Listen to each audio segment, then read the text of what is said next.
Shalom, Bapak Ibu Saudaraku yang terkasih dalam Tuhan. Bersyukur kepada Tuhan untuk topangannya, kasih-Nya dalam kehidupan kita.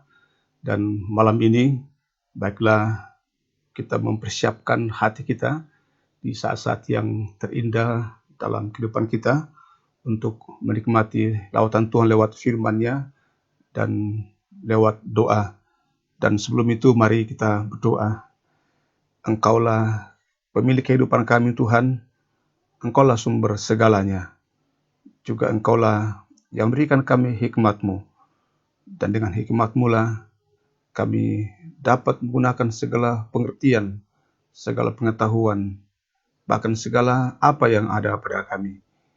Dan saat ini, biarlah Roh Kudus yang terus mengaruniakan kami hikmat surgawi di dalam membaca dan merenungkan firman-Mu. Di dalam nama Tuhan Yesus kami berdoa. Amin. Saudaraku yang terkasih dalam Tuhan, di mana mendapat hikmat? Itu tema kita, dan bacaannya dari Amsal pasal 4 ayat 5 sampai 7 yang mengatakan, perolehlah hikmat, perolehlah pengertian. Jangan lupa dan jangan menyimpang dari perkataan mulutku. Janganlah meninggalkan hikmat itu, maka engkau akan dipeliharanya. Kasihilah dia, maka engkau akan dijaganya. Perbulan hikmat ialah perolehlah hikmat, dan dengan segala yang kau peroleh, perolehlah pengertian. Saudaraku yang terkasih dalam Tuhan, orang-orang Yahudi sangat menghargai dan merindukan serta menjunjung tinggi hikmat. Hikmat adalah sesuatu yang sangat penting. Hikmat menyadari bahwa mempunyai pengertian saja tidaklah cukup. Harus dengan hikmat, pengertian, dan hikmat. Kita harus mempunyai hikmat agar pengetahuan itu dapat digunakan dengan benar. Kita semua mengenal orang-orang yang mungkin sangat pandai. Mungkin hampir semua ilmu pengetahuan dikuasai. Tetapi tampaknya tidak sanggup melaksanakan tugas-tugas yang paling sederhana sekalipun.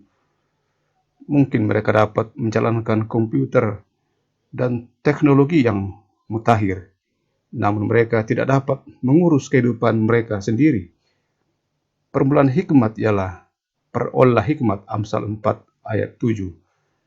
Kalau kita membaca surat Yakobus sangat menekankan tentang pentingnya hikmat itu, tidak hanya di dalam jemaat, dalam keluarga, di tempat-tempat yang lain, atau dalam peran kita setiap harinya.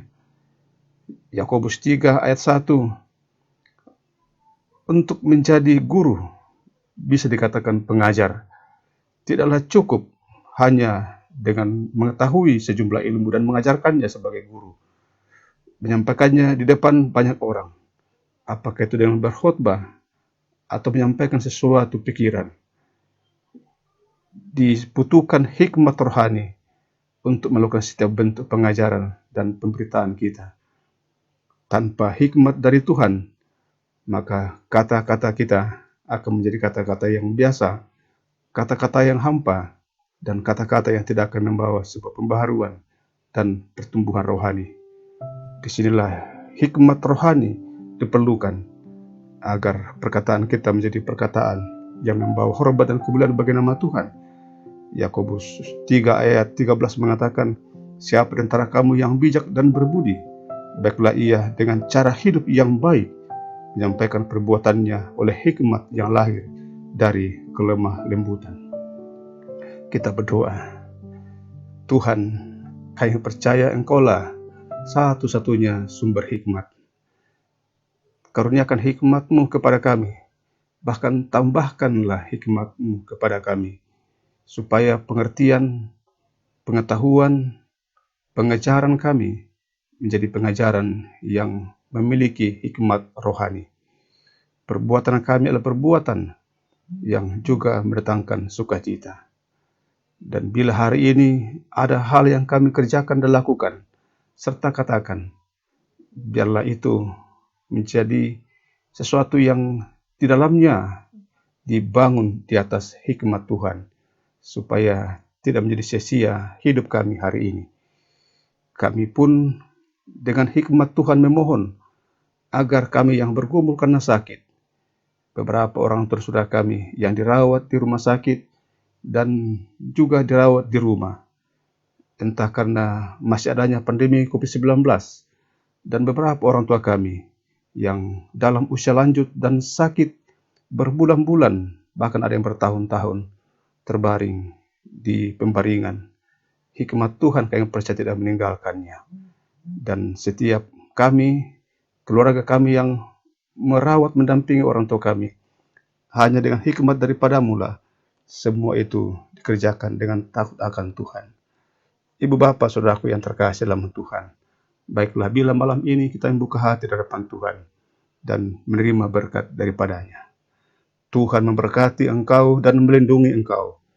Tuhan minari engkau dengan wajahnya dan memberi engkau kasih karunia.